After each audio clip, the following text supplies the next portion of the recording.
Hey,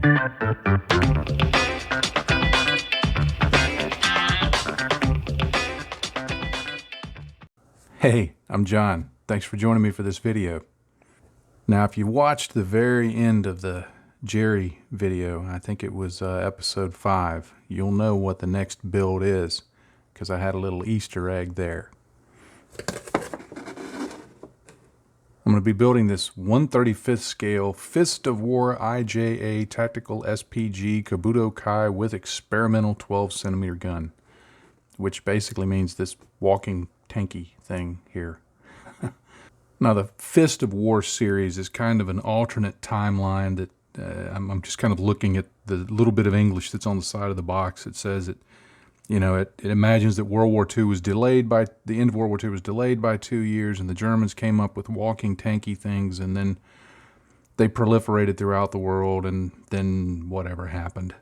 But when I saw this model, I thought, well, I don't get into that whole extended World War II timeline because that's pretty horrific when you think about it. But I did think it looked cool. Now, this is by a company called Rocket Models. They do other kits like this. Most of the ones I've seen have been German. I think, and I may be wrong, I think I remember seeing a Russian one that they did. Anyway, it's a series of kits they do, and this was just recently released on Hobby Link Japan, and it may be coming from other sources, but when I saw it, I said, yeah, I'll go ahead and reserve that because it looks cool, and I think it would be good for this purpose. So this is what I'm going to be building. The kit is pretty simple in its layout. There are multiple copies of some of these sprues, but there's actually only, as you see, 5, 6 sprue, 1, 2, 3, 4, 5, yeah, 5 sprues. Now, this one is for the legs, and so there's 4 of them, and this one is for the guns, and so there's 2 of them, but the rest is just the hull, which there's only a few parts, and some of the interior bits. Then you got a couple of these gun barrels here, so there's not a lot of parts per se, except that you just have some of them in duplicate. So once you build one segment, you get to do that 4 more times, and you get to do this 2 more times, which is no big deal. Actually makes it easy because by the time you get done with the last one, you should be pretty good at it. The construction actually starts with the guns, but I think I'm going to jump ahead to the hull because I want to paint the interior. And because looking at the box art, it appears, I'll have to test it, but it appears that this little hatch here that goes over the top of the hull will be able to lift up. And so, you'll be able to see inside of it. So I think I'm going to paint this interior and get that done first, and then go back and do the normal assembly. So that's what I'm going to be focusing on for this video, is painting the interior. Here's just a quick look at some of the parts. This is the upper hull and some of the hatches that are on the model. There's not a lot of panel line detail, and the molding looks good in terms of, everything's pretty sharp looking. I have no idea at this point how it'll fit, of course. I did notice that on some of these hatches, they have some pretty good ejector pin marks, but they don't look like they're going to be too difficult to get rid of, although I'm hoping that these aren't going to be too visible, because that's going to take a little bit of filling right there to do. Or I could do what I sometimes do, and that's just put in some rivet detail around them and make it look like it's supposed to be there. Here's the sprue for the interior, and you can see there's just some little details that it's got in there. That's why I thought it would be fun to paint. It's not great detail. It's I guess you'd call it at about the level of, maybe Warhammer. I'm not a 1/35th scale tank guy, so I don't know if this is typical of 1/35th scale models in terms of detail or not. From a former aircraft builder's point of view, it's not a lot of detail, but that's okay. I don't mind at all. It's going to be fun with that texture there on these panels here. Going to be able to really weather that up a bit. But I think what I'm going to do for the interior, normally I would get all the parts off and then do all the priming. But to save time, I think I'm just going to leave the parts on the sprue, do a rattle can prime on the sprue, and then take them off the sprue and just, if some cleanup means that I have to touch up a few areas with paint, that's okay. But I just think it'll be faster to do it that way. And I don't think, because they're not using, they're not using undergating, but the attachment points appear to be where I'm going to be able to take advantage of the fact that they're not that bad. And if I do have to sand some down, I can touch it up. That's the theory right now. We'll see how that works out. All right, that's the plan. I think I'm going to get some of this ejector pin stuff cleaned up, and then I'm going to go do a rattle can prime and get to painting. So I was working on cleaning up ejector pin marks, and I was thinking to myself, okay, you big dummy, you just said on video that you were going to prime this thing on the sprue, and then, hey, later on you just clean up the connection points. I started thinking more about that, and I thought, that's going to be a little more of a job than I may have anticipated when I just said that on the video. And then I got to looking at the instructions and the parts, and I realized that for all of the parts, there's a side that will be seen and a side that will not be seen. And I clipped off the connection points on the sides that it would be seen and cleaned those up so that it's still attached to the sprue, but where it's attached is not going to be seen. I even went ahead and glued together some of the parts and got those cleaned up, the steering column and this little platform that I guess the commander stands on to look out the hatch. But I've got it cleaned up to the point that now I can prime it. I'm thinking I can even do some base painting and detail painting and all that right here on the sprue. And when I clip these parts off, as long as I clip it flush so that it doesn't create a fit problem, none of it's going to be seen. And I was pretty happy with that. Now, I'm not saying that I invented this because I'm sure I've never had an original idea in my life, but I am pretty happy with this because I thought to myself, why have I never done this before? But I guess the biggest problem that I'm facing now is this is my one good idea for the week, and so that's it. I'm done. It's going to have to wait another week before I can get any more good ideas. All right, I got all the parts primed up, and I think for the interior, I'm going to hit it with a base coat of Tamiya deck tan. I'm going to do that for two reasons. One, I like a lighter color on armor. I thought about using white. I see that a lot, but I thought that might be a little too stark, so I'm going to go with deck tan. I may add a little bit of white to it to lighten it up. But another reason I wanted to use a lighter color, so when you do flip the lid open, there'll be some contrast inside. You can see the details, so it's going to be as much for trying to make it look tankish on the inside as it is for visibility purposes. So I'm off to the airbrush room to get that painted in Tamiya deck tan. Okie dokie.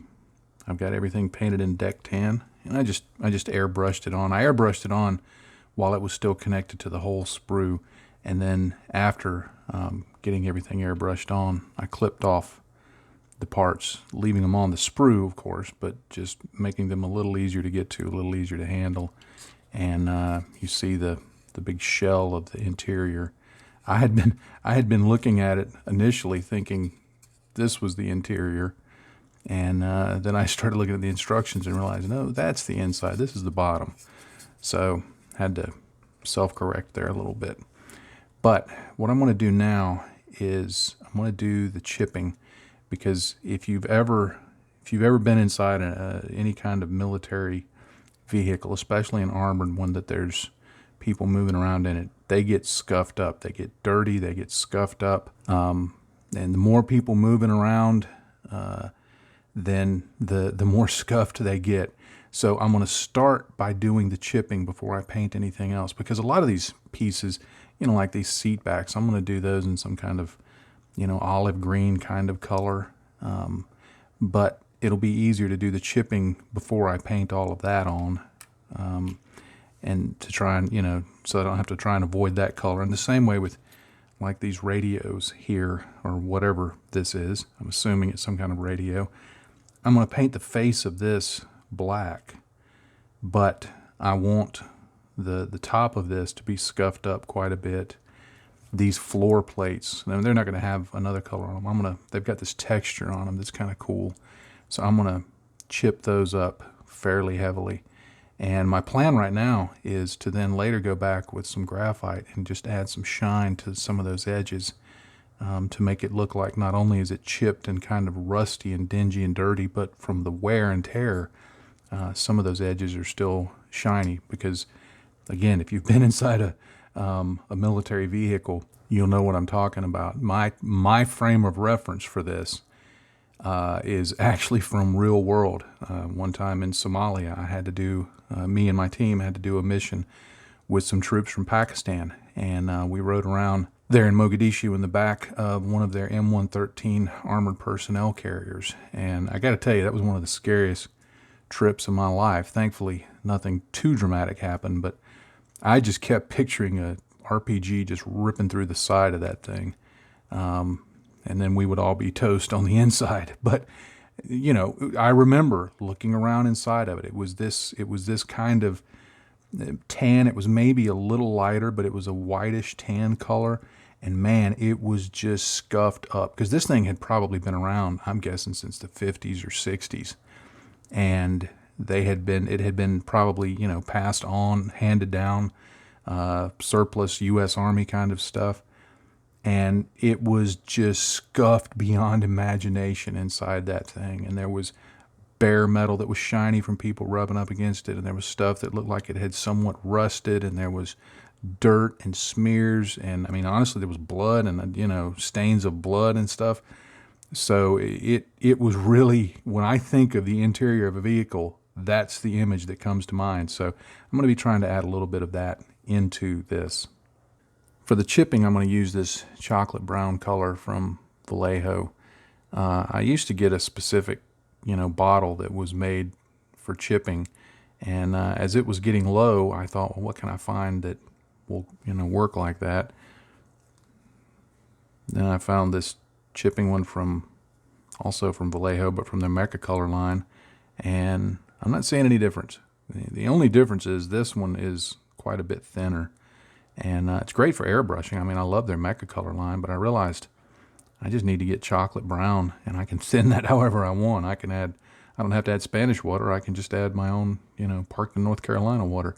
So anyway, that's what I'm going to be using. Now, you've seen sponge chipping before. There's nothing really glamorous about it. You just sponge it on. I sponged off most of the color. I think really the only real mistake you can make when sponge chipping is to go into it with too much color on.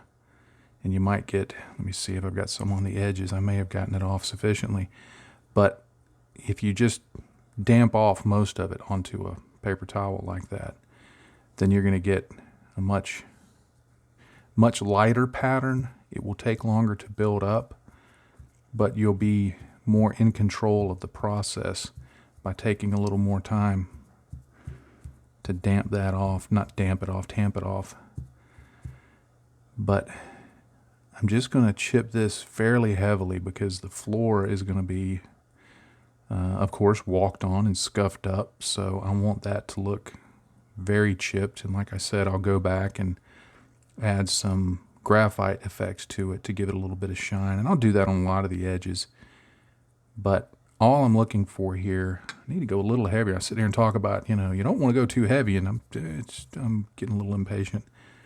And yeah, that's a little better.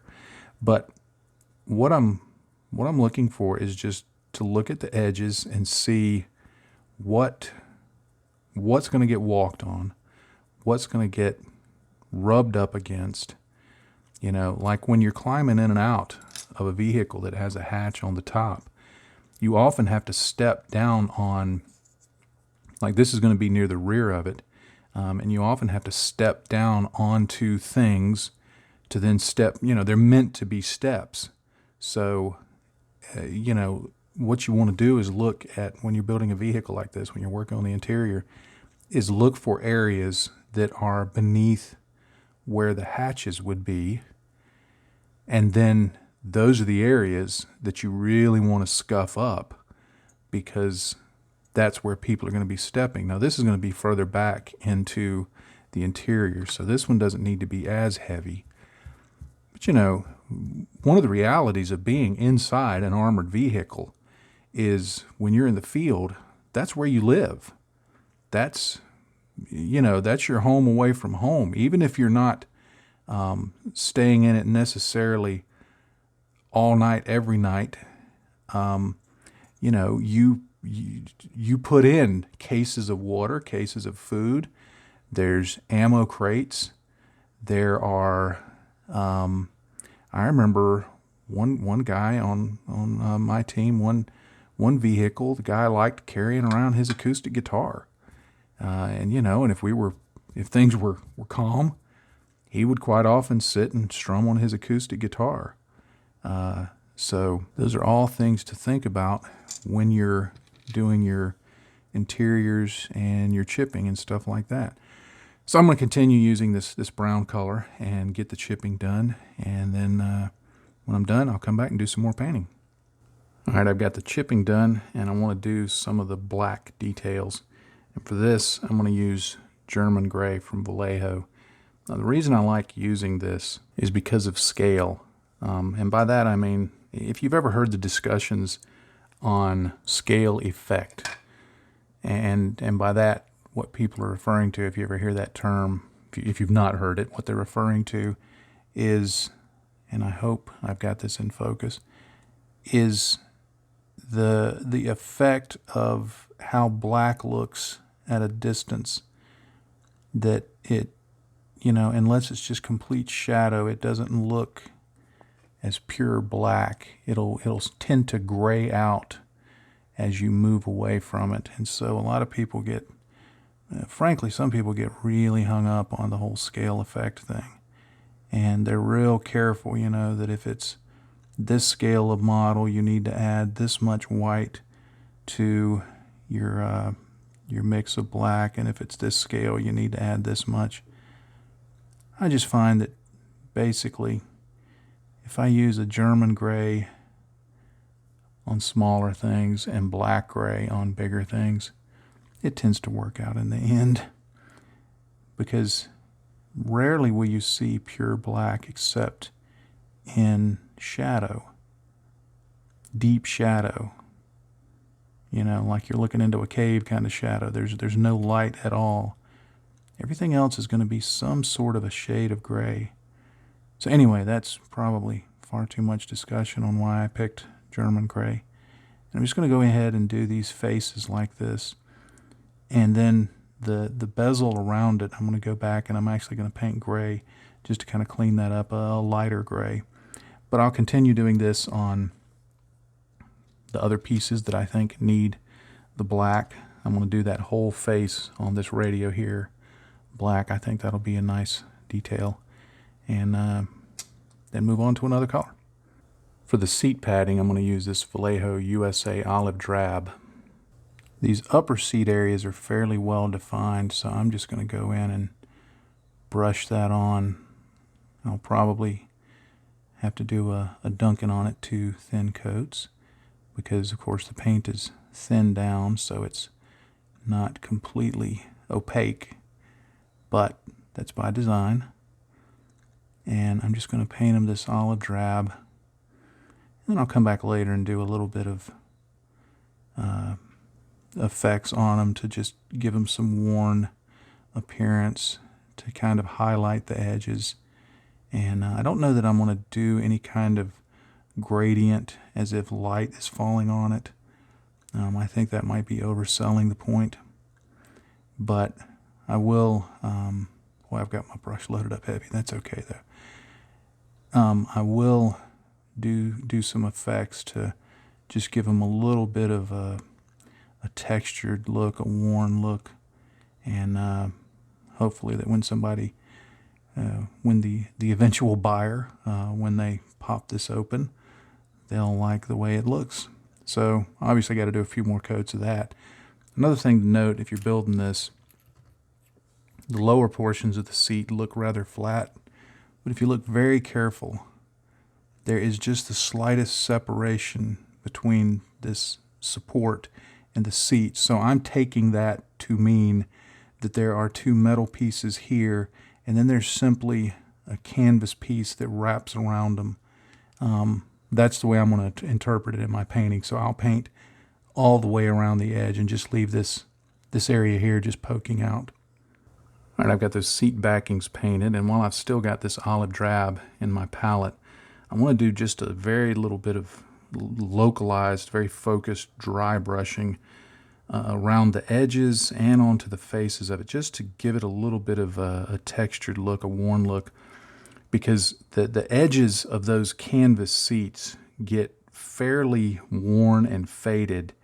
Again, and I'm going by my memories of sitting on them and working with them. So I want to use a lighter version of that olive drab. Now, olive drab, if you're ever out of olive drab and you need to make some, mix some yellow and black together, and you have to experiment with it, but start with some yellow and start adding in black, and you can get whatever shade of olive drab you want very quickly.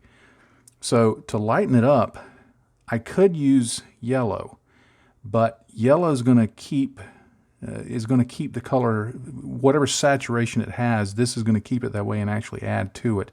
And I want it to be a little bit desaturated so it'll look a little more worn. So instead of using yellow, if I need something to look desaturated, but I still need to get some yellow in it, I like using this beige from Vallejo because it imparts yellow to it, but it also helps keep and increase desaturation so that there's basically more gray in it.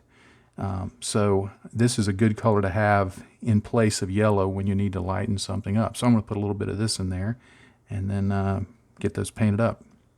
Now, as you can see over here in my palette, I took it down quite a bit, and that was deliberately because I want to take this very small dry brush, and let me see if I can get it on camera, in focus, and where I can see it.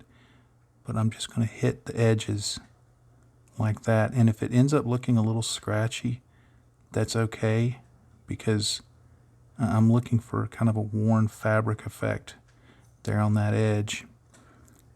And I'm holding the brush at a very, very, what's the word, obtuse? I don't know. Almost parallel to the surface, whatever the term is. I was never good in geometry or math or, well, history or science or English. I was never good at any of it. But just to give some edge highlighting to that and just to make it look a little bit worn. And then what I'm also going to do, once I get my brush fairly well unloaded, and I'm not going to make any, hopefully not going to make any kind of major streaks on it. And I apologize if this is out of focus because I'm having to look at what I'm doing and not at the camera. But I'm also going to just take it and just kind of brush over like that and just let whatever happen, because I don't want to completely lighten up the olive drab, but I just want to impart areas of the lighter color.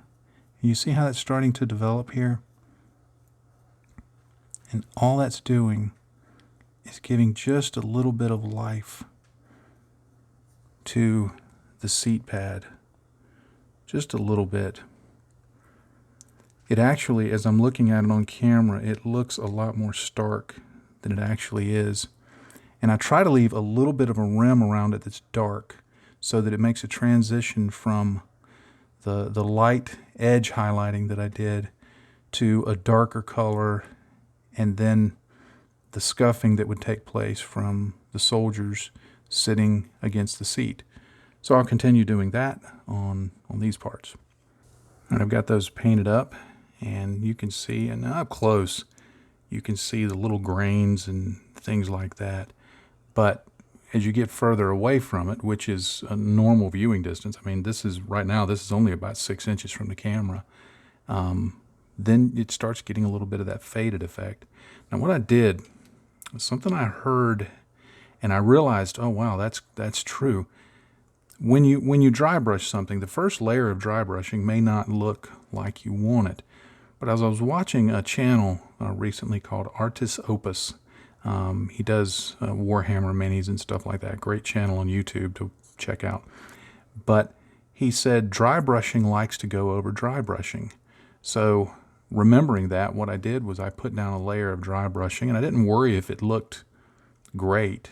And then I let that dry, and then I went back over it, and that's what produces that little bit of texture, is putting dry brushing over dry brushing. So the first layer of dry brushing actually created the texture, and the second coat of dry brushing gave those little lumps and bumps and things like that, that when you look back, kind of gives it a textured, fabric-y look. In fact, it got me to thinking that a great way to get that done, because each successive layer of dry brushing lightens up whatever you're dry brushing.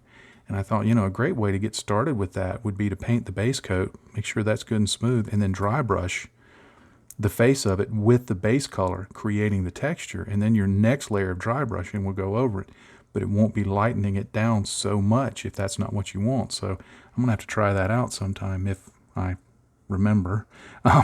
But anyway, got the seats done, and I'm pretty happy with those. I may do a little bit of a brownish filter just to shift them a little more drabby, but we'll see. I may not remember to do that either. But anyway, on to the next thing. All right, the next thing I want to do is I want to paint these little raised edges around the instruments here, and I'm just going to try and use the edge of my brush, the side of it, just to kiss those dials. If I get any in the black area, I'm not too worried about it because I can easily paint over that, but I'm really trying to avoid the tan areas. So let me get those painted. Oh, and I'm using Vallejo neutral gray, by the way. So let me get these painted where I can see it a little better. Now, just like I rarely use pure black for anything, I rarely use pure white either. What I'm going to do is I'm going to use some of this Vallejo sky gray, and I'm going to use it to paint all of the buttons on here. Now, some of them I'll leave the sky gray on it so they'll appear as if they're white, but others I'll paint. I haven't decided if I'm going to do red or orange as I'm sitting here thinking about it. But it'll be one of the two colors, or maybe kind of a rust color. But the reason I like to paint all the buttons in this lighter color is so that when I put the red or orange or yellow or blue or whatever I'm putting over the top of it, they'll be nice and saturated and really show up. If I put them over the black color, especially like red, it would take quite a few coats to build that up. But by basing it in this sky gray, they'll get good saturation, and at a viewing distance it looks like white, so it works really well, but it's not so bright and so cartoony looking. So I'm going to get all of these painted up too. Alright, I decided on the button colors: flat red, yellow ochre, and light rust. Why? I don't know, seemed like the thing to do. Now I'm imagining these, because they're on either side of the interior, I'm imagining that they're having to do with the firing of the gun. And I'm kind of thinking like it's a countdown. So at the top will be white, or sky gray really. And then below that, I'll do the yellow ochre, then the light rust,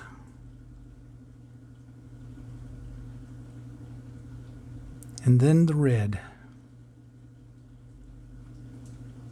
There, that'll be a nice little touch of color on the inside. Now I'll just pick out a few more colors on here and on here. And I may even do these little rocker switches here in red or something like that. I don't know why. Just think it'll look cool. All right, the first aid box is going to get a coat of this camo olive green, again from Vallejo. I don't know why, but every time I see one of these first aid boxes, I think it needs to be green. I guess because that's how I've always seen them. Green with a red and white cross on it, so I'll have to paint that in too just to get it right. All right, there's my first aid box. Cue the MASH theme. I changed up what I did on these kind of dials and things. I went in and I painted the background of it's the sky gray, and then I grabbed this orc flesh contrast paint from Citadel. I'm starting to use those more and more, and I'm really liking them. And I just put a drop of it in there to give it. You can just tell that this one on this side is still drying here, just to give it kind of a glowy kind of look. And after I get everything done in the interior, I may go back and drop in just a drop of Future to give that kind of a glassy looking finish on the top of it. Well, I think I'm going to pause here and call this a video. I think it's been enough time that I can legitimately call it a video. I've got all the base painting done, but there's still quite a bit to do in terms of the weathering, in terms of panel lining and staining and streaking and all of that. And if I continue that on, it's probably going to go really long. So for your sake and for mine, I think I'll go ahead and say this is where part one of this build will stop. And in the next one, I'll pick it up where I left it off and just continue working on.